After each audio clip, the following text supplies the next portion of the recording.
Yo, what is up, guys? So, welcome back to another episode of the channel Based. So, we're going to talk about Joe Pyfer versus Kelvin Gastelum, right? Because Joe Pyfer wanted the Paul Craig, but, Bo Nickel versus Paul Craig happened. And, that said something about Bo Nickel. He's got some stuff to work on despite, winning the fight technically, where Joe Pyfer lost a fight to Jack Hermanson. So, even though I want to see both of those guys collide at some point, both those guys had a hype trail delayment, it's not completely derailed, but we're seeing that they're human too.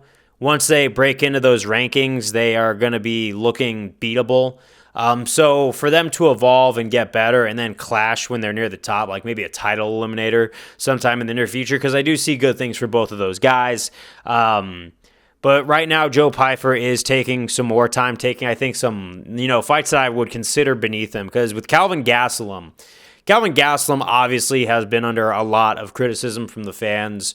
D-Rod should have been getting that rematch with Kelvin Gastelum. In fact, with D-Rod, he got more praise for losing the fight than Kelvin Gastelum did for winning. Kelvin has just not been the best at cutting weight. So obviously, he's going back to middleweight. I think, honestly, him and D-Rod should have met at middleweight and just banged it out again the second time, just because he owes D-Rod that. But now that you got Kelvin Gastelum and Joe Pyfer, where Joe Pyfer obviously against, what's his name, Mark, I'm going to butcher this name, Berliou or something like that. He's French-Canadian, I think, completely KO'd him in the first round and put a statement that he's back, ready to put some more wins on the column. But with Kelvin Gastelum, whose foot is obviously kind of one way out, once they stop making weight, you could tell that the years of stepping into that octagon have kind of eaten away at them a little bit, and it kind of looks like that way for Kelvin Gastelum, because Gastelum has been losing a lot of fights, especially against the top dudes.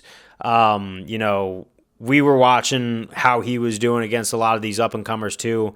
Not the best, so they're knocking him down to non-ranked status where Joe Pyfer's at. And I think Joe Pyfer might be a final nail in the coffin for Kelvin Gastelum. And I'm not going to celebrate that, because I do remember the good old days of Kelvin Gastelum. People forget he was the guy that gave Adesanya his hardest fight onto that title. He even gave a harder fight than Robert Whittaker did for Adesanya. So to see him go from here to there, seeing the timeline, it just makes a whole lot more sense. This sport moves super fast. But I think that the timing is lining up where they're going to probably be feeding Kelvin Gastelum to Joe Pyfer. So if Gastelum somehow wins this, I think that's going to count as the upset. Pyfer is definitely my heavy favorite for this fight, not just because I want to see Pyfer go further than he already has. I'm a huge outspoken Joe Pyfer fan. But it's just, if you understand the sport at this point, you know where this is going. He needs more tune-up fights, but it is not the matchup that we ever really knew that we wanted to see, because right now it's just kind of what? Joe Pyfer, who would he take on? Probably Shara Putin, maybe Kevin Holland at middleweight, would be some easier fights for him too. I think, honestly, he could beat Shara. I'm honestly going to say I believe that. Could be wrong. Shara's getting better too. But Kelvin Gastelum, that is a name at middleweight ever since he moved back down to welterweight, kind of, like I said, the weight miss, right? That he's kind of gone under the radar for a while. So you know what? If this is just a send-off retirement fight for Kelvin Gastelum, if they, don't have much faith in him having a future in the UFC, he might as well go against Joe Pyfer, because this might be the best he's going to do. It is a huge disservice to D. Rodriguez, but I'm going to be real. It's if Joe Pyfer is going to stepping stone Kelvin Gastelum, so be it. Because even no matter how you feel about Kelvin Gastelum now or then, it's Kelvin has put in his years. He's really got nothing left to prove. And I seriously feel like the hunger on the inside of the octagon is delaying. Now, obviously, his cooking channel, I think he has a cooking show or something like that where he tests food. Correct me if I'm wrong. I don't really know what the channel's about, but I guess he's got hunger in other places right now where he's going. And you know what? If you could get a following online like that and you can make a living doing that, then honestly, all the wars you put in the UFC, you've basically earned that clout. However, you know what? It's just, I think that right now, Joe Pyfer is going to be the heavy favorite on this one.